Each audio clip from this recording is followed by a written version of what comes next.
coucou, c'est Eric de retour pour un vlog quotidien durant tout le mois de janvier à Tokyo. Aujourd'hui il y a ma copine Kaori qui m'a contacté. Je devais travailler encore sur mon CV et de la recherche d'emploi, mais plutôt que de faire ça, on a qu'à aller s'amuser à Tokyo quand même, c'est mieux, non? Et on reconnaît bien la japonaise qui a vécu en France, parce que d'habitude les japonais ils prévoient très longtemps leur rendez-vous à l'avance. J'ai une copine quand je suis arrivé en septembre qui m'avait dit pareil, ouais on se voit le 26, donc on était début octobre. Je fais ouais le 26, mais le 26 c'est un mardi. Elle me fait non, 26 novembre. Et donc parfois ils prévoient un mois et demi comme ça à l'avance, alors que là, tout à l'heure elle m'a envoyé un petit message, il était 11h du mat ou midi. Du genre tu fais quoi cet après-midi, viens, on va chercher des bouquins à Jimbocho. J'ai dit bah ok, y a pas de souci. Il fait plutôt beau donc let's go.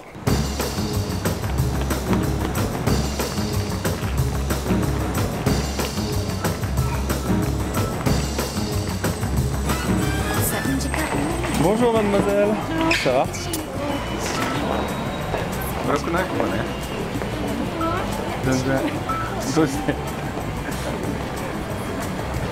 Oh non. On va où? On va où? D'accord, mais on va où? Non mais là, yada. Me voilà de retour à l'appart pour commenter cette petite journée à Jimbocho avec Kaori. Jimbocho, c'est à Tokyo le quartier des bouquins. C'est à côté de Ochanomizu. Il y a plein de magasins de livres anciens ou neufs, mais vraiment des magasins très bien fournis, des références internationales, etc. En premier, on s'est rendu à Tokyo-do, un magasin qui est ouvert depuis 1890. Il y a beaucoup de magasins anciens à Jimbocho. J'avais repéré en fait le mois dernier ce livre que vous ne voyez pas parce qu'au Japon on vous protège la couverture au moment de l'achat. Un livre en fait sur les pinku. Donc les pinku, ce sont des films japonais un petit peu érotiques, faits je dirais, je suis pas un gros expert, mais faits entre les années 60 et 80 à peu près. Ce sont des films à petit budget, il y en a une quantité énorme qui sont sortis à l'époque.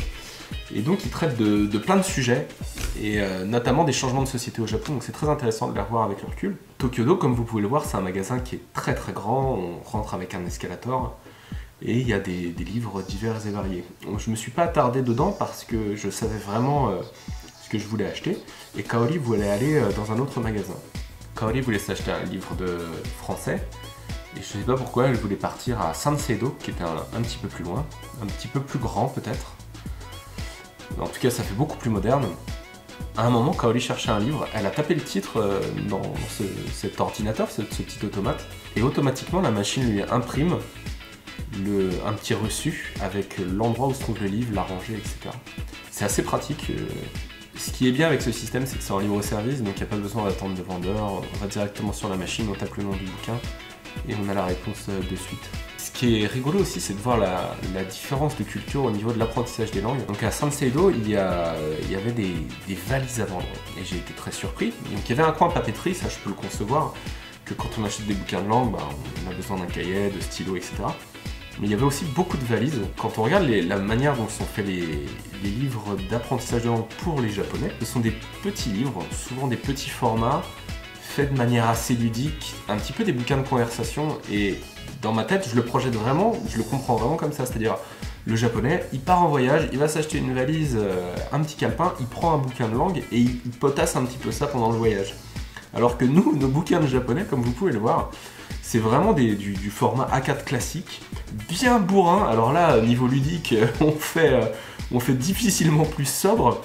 Là, les bouquins N1 et N2, donc les deux plus gros niveaux en fait de japonais, ils font carrément flipper quoi, avec un artwork des années 70, ça donne pas envie. Il y a aussi d'autres petits bouquins un peu plus ludiques, d'ailleurs j'en ai acheté un, j'ai acheté celui pour le N3, donc ceux de cette série, donc ça c'est vraiment juste des petits exercices, j'ai les autres, grammaire, vocabulaire et compréhension et kanji. Et comme vous pouvez le voir, le N4 et le N5 sont confondus. Alors pour tous les apprenants japonais, ne perdez pas de temps à ne serait-ce qu'envisager de passer le N5, voire le N4.